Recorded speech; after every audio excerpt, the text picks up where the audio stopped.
Episkop banjalučki Vasilije. Vasilije je svetovno ime Tihomir Kostić, Veliki Jovanovac, 27. novembar 1907. Kraljevo 23. aprila 1978. Bio je episkop banjalučki i žički.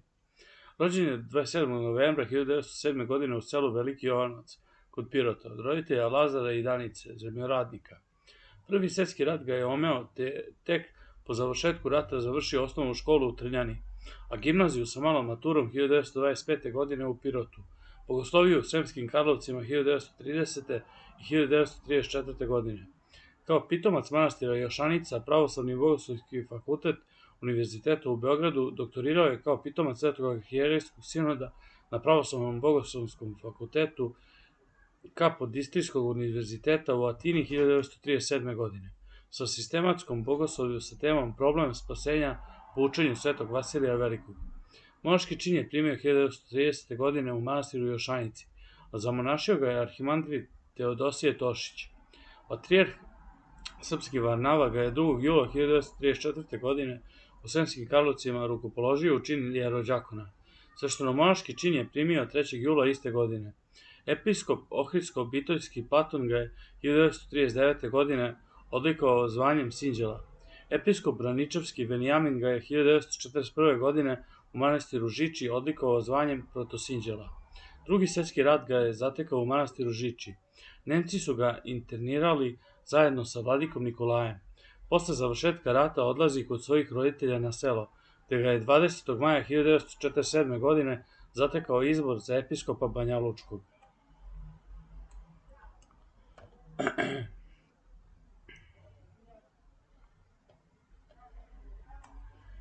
Episkop. Svečano narečenje novoizabranog episkopa objavljeno je u subotu 7. juna 1947. godine u Sabornoj crkvi u Beogradu. Sutradan u nedelju svih svetih obavljena u istoj crkvi hirotonija episkopa Vasilija. Činodejstvovao je patrijarh srpski Gavrilo u sadejstvo mitropolita Crnogorsko-primorskog Arsenija i episkopa Niškog Jovana. Episkop Vasilije je u svojoj pristupnoj besedi rekao: "Idem na eparhiju svih svetih, na eparhiju znanih i neznanih junaka. Idem na eparhiju popločanu lobanjama i kostima 1/3 tamošnjih pravoslavnih Srba. Idem na eparhiju opranu krvlju i suzama najboljih sinova i kćeri crkve naše na čelu sa mučenikom Platonom i drugim sveštenomučenicima. Poklonimo se tim svetim žrtvama, neka im je slava i hvala što ne skrenuše sa puta svetosavskog. Ali hvala Bogu nije srušena crkva Hristova. Postoji tamo živa crkva Hristova, mnogo lepša, skupocenija i dragocenija od zidanih hramova koji su dao ruku ljudskih. Ta crkva Božja sveta, 1. Korinćanima 3:17, to su verni sinovi i kćeri eparhije koje moje u krajini Bosne ponosne, od kojih su mnogi i ovdje prisutni. Episkop Vasilije Kostić je na tron banjalučkih episkopa stupio 19. jula 1949. godine, a prilikom stupanja na dužnost episkopa ove eparhije nije slutio da će on stradati kao što su stradali i njegovi sveti i mučenički prethodnici. Bez obzira što je duhovno i nacionalno bio vezan za srpski pravoslavni narod u Bosni i što je neretko ridao i prolivao suze nad zgarištima i ruševinama srpskih hramova i domova, jamama i siročićima, grobovima i oduzetim crkvištima, episkop Vasilije kao banjalučki arhijerej doživljavao mnoge neprijatnosti od strane vladajućih komunista. Dana 18. avgusta 1953. godine rukovodioci Socijalističkog saveza radnog naroda Jugoslavije u Banjoj Luci održali su na raznim mestima u Banjoj Luci konferencije, na kojima su napadali vladiku Vasilija da ne sarađuje sa narodnim vlastima, da je saradnik okupatora, neprijatelj današnjice i naroda. U Banjoj Luci je za 20. avgust zakazan miting.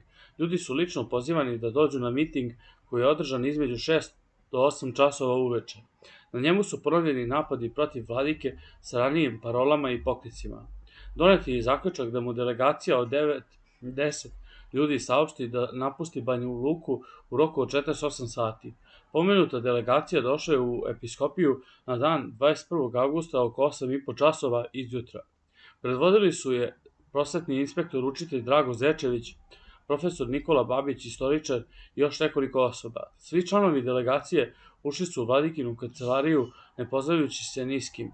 Drago Zečević je rekao: "Po odluci naroda Banja Luke na sinoćnom mitingu došli smo da vam saopštimo da napustite Banju Luku u roku od 48 časova U protivnom, za posljedice ne snosimo odgovornost. Vama kao saradniku okupatora, neprijatelju naroda i današnjice nema mesta u Banja Luci. Nakon ovog razgovora vladike Vasilije je uputio zvaničan akt gradskom odboru Sekretarijata za unutrašnje poslove u Banjoj Luci. Načelnik sekretarijata Irfan Karabegović je posle podne istoga dana vratio akt nezaveden i usmeno rekao vladikinim zamenicima da vlast ne može vladici garantovati bezbednost. U međuvremenu stiglo je obaveštenje od patrijarha Germana da vladika Vasilije odmah krene za Beograd. Sutradan vladika Vasilije se sa svojim zamenicima protom Vranješevićem i protođakonom Milijom Adamovićem uputio ka železničkoj stanici. Od episkopije do stanice bili su izloženi uvredama, psovkama i povicima od naroda. Na stanici su se okupili demonstranti koji su vladiku pljuvali u lice, vukli za bradu, udarali po glavi, gađali paradajzom, šljunkom i kamenjem, šutirali, udarali rukama po slabinama, butinama i leđima. Jedna kamenica ga je pogodila u glavu iznad desnog uveta, gdje je rasečena koža te je došlo do krvarenja. Kamenicom je bio pogođen po desnoj obrvi i nosu. 2 puta bio oboren na peron i padao preko šina. U opštem metežu pocepana mu je bila pelerina i gornja mantija. Kada se vladika konačno našao u vozu, kamenicom je razbijen prozor od njegovog vagona, a putnici su ga sve vreme puta vređali. Nakon dolaska u Beograd izvestio je članove sinoda o događajima u Banjoj Luci. I pored surovog izgnanstva iz Banje Luke, episkop Vasilije je ostao na tronu Banjalučke eparhije sve do 1961. godine, kada je 20. maja iste godine na zasedanju Svetog arhijerejskog sabora Srpske pravoslavne crkve izabran za episkopa Žičkog sa sedištem u Kraljevu. Međutim, komunisti ga nisu ostavljali na miru. Vladika Vasilije je bio hrabar i istinoljubiv čovjek. Posebno je kritikovao školski sistem za koji je govorio da služi komunistima da duhovno, moralno i nacionalno sakati omladinu u školama. Zbog toga je početkom oktobra 1971. godine u selu Brezni kod Gornjeg Milanovca održao besedu u kojoj je naglasio da se omladina pogrešno vaspitava i da je srpska himna Bože pravde. Komunisti su istog dana preko radija napali vladiku Vasilija i njegovog neprijateljski govor koji je održao u Brezni. Komunističke novine su narednih dana bile prepune članaka protiv vladike Vasilija. To je bilo svojevrsno pripremanje terena za pokretanje prekršajnog postupka protiv vladike Vasilija. Prekršajni postupak je okončan neverovatnom brzinom. U rešenju opštinskog sudije za prekršaj iz Gornjeg Milanovca episkopu Vasiliju Kostiću je izrečena kazna zatvora u trajanju od 30 dana. Predmet vladike Vasilija je nosio broj UP3760, a prekršaj je podveden po član 2 stav 64 zakona o prekršajima protiv javnog reda i mira. Vladika Vasilije nije hteo da se žali na ovo rešenje sudije za prekršaje. Zatvorsku kaznu je izdržao u kraljevačkom zatvoru. Krajem 1971. godine, zbog fizičke nemoći usled godina, episkop Niški Jovan moli vladiku Vasilija za pomoć u vršenju eparhijskih dužnosti.